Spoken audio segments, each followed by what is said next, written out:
उनको हम आप तो लोकसभा की बात कर रही हैं, मैं कह रहा हूँ कि अमेठी से अगर वो एक विधानसभा छोड़ दीजिए, विधानसभा भी बहुत बड़ी, अगर वो किसी एक गांव से वो प्रधानी का चुनाव भी अब जीत जाएं तो ये बहुत बड़ी बात होगी। ये इस देश का सबसे कायर प्रधानमंत्री है। मुझे इस कहने में कोई गुरेज नहीं है कि इस देश में इससे बड़ा आज तक कोई कायर प्रधानमंत्री पैदा नहीं हुआ। ये मोदी जी अपने आप को 56 इंच का छाती कहते हैं। मैं कह रहा हूँ कि आपने आज तक मीडिया को क्यों नहीं एक बार आके आपने प्रेस कॉन्फ्रेंस किया। आप प्रेस कॉन्फ्रेंस करते हैं कि हम आम चूस के खाते हैं कि काट के खाते हैं।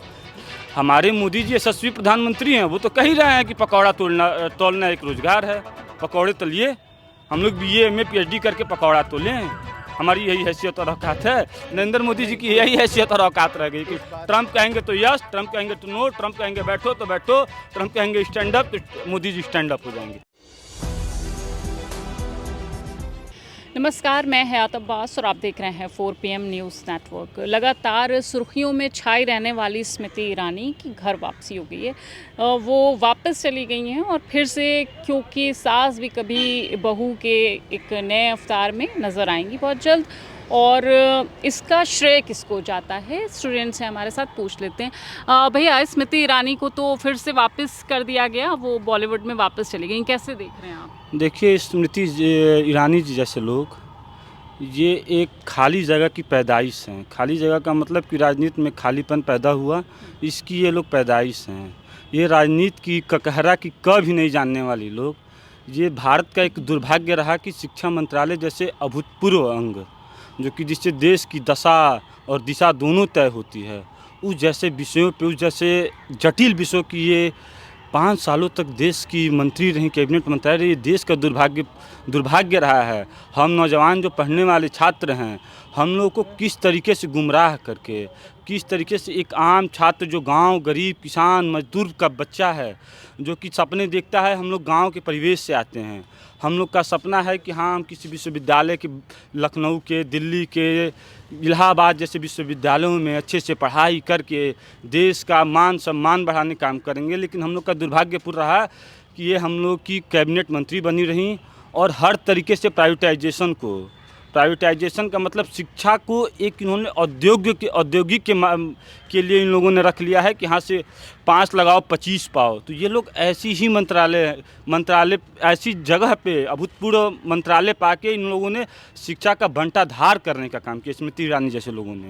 बिल्कुल, एक बार तो इस स्मृति ईरानी अमेठी पे छाई रही, लेकिन दोबारा जिस तरह से वो राहुल गांधी के खिलाफ बोलती थी, जनता ने उनको नाकारा, तो डायरेक्ट वो बॉम्बे वहाँ से। देखिए, इसमें कहने में कोई गुरेज नहीं है कि अगर आप इस देश में सस्ती लोकप्रियता पानी चाहती हैं तो आप कुछ मत कीजिए। राहुल गांधी जैसे जो कि नेता प्रतिपक्ष हैं, आदरणीय अखिलेश यादव जी बड़े नेता हैं, तमाम सारे ऐसे बड़े नेताएं हैं, उनके ऊपर आप कुछ अभद्र टिप्पणी कर दीजिए, इससे आपको सस्ती लोकप्रियता पा जाएंगी।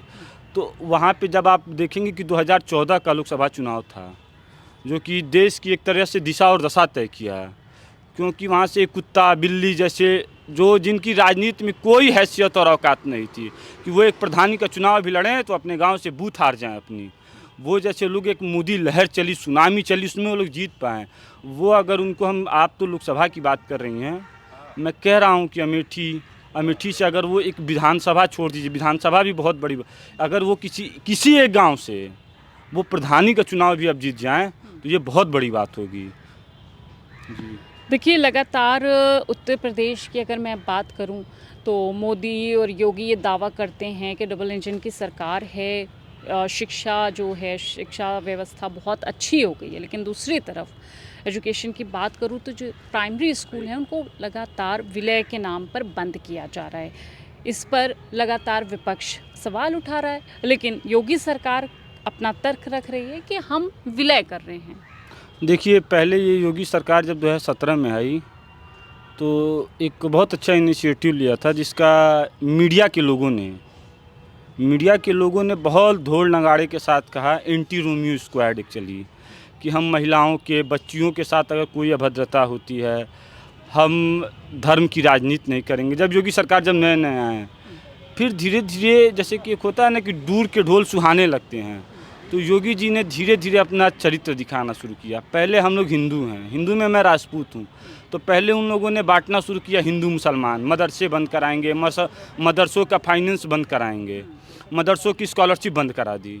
तो हम हिंदू वर्ग के लोगों ने ये कहा कि चलिए मुसलमानों के साथ ये हो रहा है वो हुआ, तो हिंदू वर्ग के लोग वहाँ पे चुप्पी साधे रहे हैं।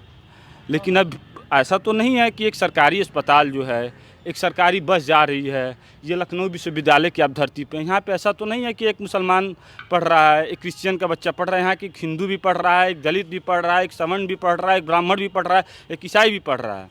लेकिन ये जिस तरीके से एक अंधभक्तों की एक फौज पूरी तैयार कर दी गई है कि नहीं कि अगर मोदी जी यहाँ पे थूक के चाट रहे हैं ये भी सही है, योगी जी थूक के चाट रहे हैं ये भी, जो भी वो लोग कर रहे हैं हर एक चीज़ सही है। देखिए एक किसी शायर ने बहुत अच्छी बात कही थी कि जलते हुए घर को देखने वालों, फूस का छप्पर आपका भी है, फूस के पीछे तेज हवा है, बाकी मुकद्दर आपका है, उसके कत्ल पर मैं चुप था, अब मेरी बारी है, मेरे कत्ल पर आप चुप हो, अगली बारी आपकी और आपकी है। मतलब कहीं ना कहीं इसका सीधा मतलब ये है कि अगर एजुकेशन सिस्टम स्ट्रॉन्ग करेंगे तो सवाल पैदा होंगे, और सवालों से घबरा रही है सरकार, इसलिए बिल्कुल सवालों से घबरा रही है। ये इस देश का सबसे कायर प्रधानमंत्री है, मुझे इस कहने में कोई गुरेज नहीं है कि इस देश में इससे बड़ा आज तक कोई कायर प्रधानमंत्री पैदा नहीं हुआ।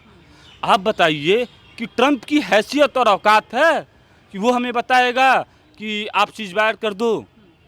ये मोदी जी अपने आप को 56 इंच का छाती कहते हैं।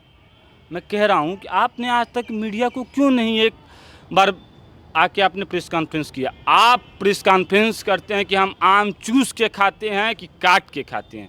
ये बताइए देश की प्रधानमंत्री है जो कि बॉलीवुड के एक्टरों को बताता है कि नहीं हम आम चूस के खाते हैं, आम काट के नहीं खाते हैं, आम के काट के खाने से अच्छा नहीं होगा। आप क्यों नहीं रोजगार पे बात करते हैं, क्यों नहीं शैक्षणिक संस्थाओं के उत्थान की बात करते हैं। 2 करोड़ रोजगार दिए तो अरे आप बताइए किसे मिल गया, ऐसा कह रहे हैं? किसे मिल गया? मैं हाँ 2 करोड़ बिल्कुल दिए हैं, किसने कह रहा है कि नहीं दिए?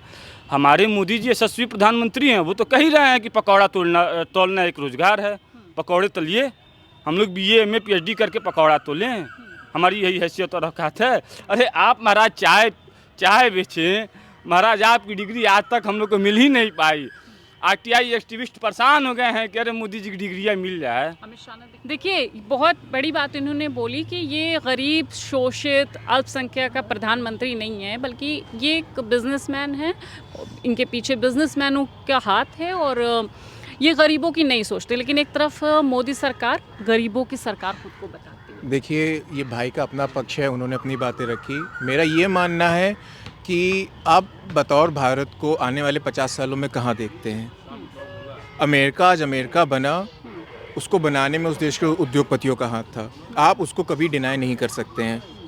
आप गाड़ी चलाते हैं भारत में, फोर्ड की कहाँ की है? अमेरिका की कंपनी। भैया इनके फ़ोन में इंस्टाग्राम है, अमेरिका की कंपनी, फेसबुक है, अमेरिका की कंपनी। अमेरिका के कहने पे चलने लगेंगे, हमारे देश के प्रधानमंत्री की कोई वैल्यू नहीं है। आप मेरा मोटिव नहीं समझ रही हैं।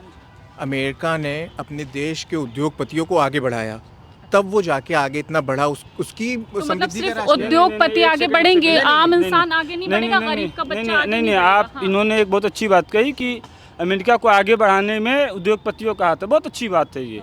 लेकिन जब आप इस देश की प्रस्तावना को पढ़ने का काम करेंगी तो इस देश में समाजवाद शब्द जैसा लिखा हुआ है।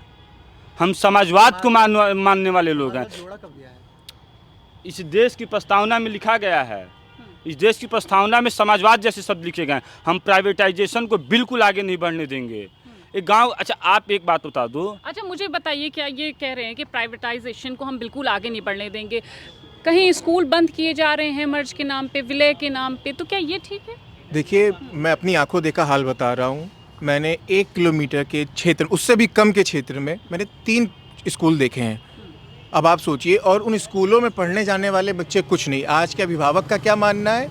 नहीं भैया हम सरकारी स्कूल में नहीं पढ़ाएंगे, हम 1 रोटी कम खाएंगे, फीस देंगे, लड़के को अपने प्राइवेट स्कूल में पढ़ाएंगे। देखिए ये कह रहे हैं कि सरकारी स्कूल इसलिए बंद किए जा रहे हैं क्योंकि अब सरकारी स्कूल में भेजने वाले नहीं हैं। तो आप बताइए कि सरकारी स्कूल में पढ़ने वाला कौन है? बताइए। सरकारी स्कूल में पढ़ने वाला वो है जो एक बहुत बड़े ज़मींदार राजपूत के यहाँ जो एक काम करने वाले, बिहार में चले जाएंगे तो कई और जातियों में बटी हुई हैं, वहाँ पे काम करने वाले जो मज़दूर होते हैं, जो बेगारी मजदूरी करते हैं, तो वो ये सोचता है कि हमारे पास हैसियत नहीं है कि हम प्राइवेट स्कूलों के महीनों का फ़ीस 40,000 50,000 रुपये भर पाएँ। वो लोग अपने बच्चों को पढ़ाते हैं सरकारी स्कूल में। आप बताइए कि तमाम ऐसे इस देश में उदाहरण है कि एक सरकारी स्कूल से पढ़ा हुआ, प्राइमरी तक 8वीं तक पढ़ा हुआ, रेलवे स्टेशन की लाइट की स्ट्रीट लाइट में पढ़ने वाला बच्चा इस देश के लिए आईएएस बना, साइंटिस्ट बना। एपीजे अब्दुल कलाम क्या अगर वो सरकारी स्कूल से पढ़ें, स्ट्रीट लाइट के नीचे पढ़ें, तो आप उनको भी नकार देंगे? अगर मोदी सरकार होती है नहीं। बहुत अच्छी बात है, बहुत अच्छी बात कही भाई ने, बहुत अच्छी बात कही। मैं तमाम आपको ऐसे शिक्षक दिखाऊंगा जो प्राइवेट स्कूलों में पढ़ाते हैं, 6, 7, 8, 10 हज़ार 15 हज़ार रुपये की सैलरी में पढ़ाते हैं। वहाँ पे वो ज़्यादा मेहनत करते हैं, सब करते हैं। एक आप सरकारी शिक्षक को देखिए, आप उसकी सैलरी देखिए, आप उसके काम करने का तरीका देखिए। आप जाइए, आप प्राइमरियों का आंखों देखा हाल देखिए ना भाई। आप ज़मीन हकीकत की बात तो करिए आप कि मुझे मैडम जी ये क्लास में बताइए, आके, मैडम जी क्लास में आके बैठी हुई हैं, स्वेटर बुन रही हैं, सो रही हैं। आप सरकार से पैसा ले रहे हैं, अब सरकार प्राइवेटाइजेशन क्यों ना करे? ना सरकार इन्होंने आपको बहुत मोटी अच्छी बात तनख्वाह कहा दे कि रही है। सरकारी मास्टर साहब जो लोग होते हैं वो स्वेटर बुनती हैं। बिल्कुल सही बात है, हो सकता होगा, इन्होंने देखा होगा, तो मैं इनकी बात को झुठला नहीं रहा हूँ। मैं तो ये भी कह रहा हूँ कि वो एक सरकारी संस्थान के एक हिस्सा हैं। तो इस देश के प्रधानमंत्री जो कि एक सरकारी संस्थान के हिस्सा हैं, उन्हें भी हटा दो, उद्योगपतियों के हाथ में इस देश को दे दो। देखिए आप एग्री करते हैं? हाँ, बिल्कुल भी नहीं। ये कोई लेट मी कंप्लीट। आप मुझे प्रूफ कर दो कि प्रधानमंत्री 18 घंटे काम करते हैं। मैं कह रहा हूँ प्रधानमंत्री वहाँ जाके दिन भर चाय बनाते हैं और चाय पीते हैं। वो तो कहते हैं हम एक छुट्टी नहीं लेते। तो मैं तो कह रहा हूँ कि अगर ये आप कहने के लिए तैयार हैं कि प्रधानमंत्री जी मालदीव घूम रहे हैं, जकार्ता घूम रहे हैं, अभी ब्राज़ील गए हुए हैं, तो मैं कह रहा हूँ वो कोई काम नहीं करते हैं। उनकी जगह पे प्राइवेट संस्थानों को जिस तरह ओलिगार्ची होता है, कि कुछ ग्रुप आप लोगों को आप वहाँ पे बैठा दीजिए, तो इस देश में प्रधानमंत्री की कुर्सी हटाओ, लात मारो। इतने दौरे किए देश के प्रधानमंत्री ने, अभी आपने जैसे कहा, तो मिला क्या, हासिल क्या हुआ? कोई देश तो अपने आपने बहुत अच्छी सवाल पूछी है, मुझे बस 1 मिनट दीजिएगा।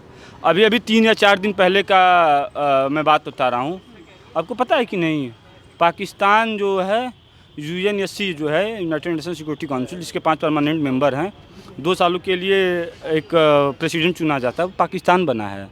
193 देशों में मात्र उसके खिलाफ 8 देशों ने वोट किया है। बताइए हमारी देश की विदेश मंत्रालय क्या कर रहा? कूटनीतिक तौर पे हमारा देश के साथ न कोई खड़ा मिला।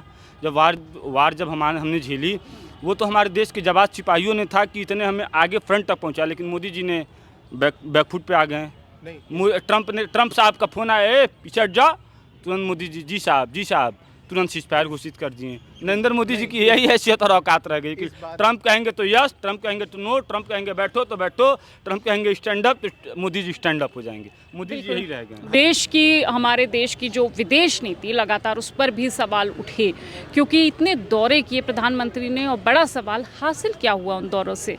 कोई भी देश आज हिंदुस्तान के साथ खड़ा नहीं होना चाहता। अगर बात में करूं पाकिस्तान की, तो उसको लोग बुला रहे हैं, दावतें दे रहे हैं डोनाल्ड ट्रंप, लेकिन मोदी जी से बस सरेंडर करने को कहा जाता है और वो सरेंडर हो जाते हैं। लगातार देश में भ्रष्टाचार, महंगाई, बेरोजगारी सब बढ़ती जा रही है, इस पर ध्यान नहीं है, लेकिन विदेशी दौरों पर मोदी जी का पूरा ध्यान रहता है। फिलहाल आप लोगों की बातचीत सुनिए। आप इस बातचीत पर क्या कुछ कहना है, मैं कमेंट बॉक्स में ज़रूर बताइएगा। कैमरा पर्सन सत्यनारायण के साथ मैं हयात अब्बास, 4 PM न्यूज़।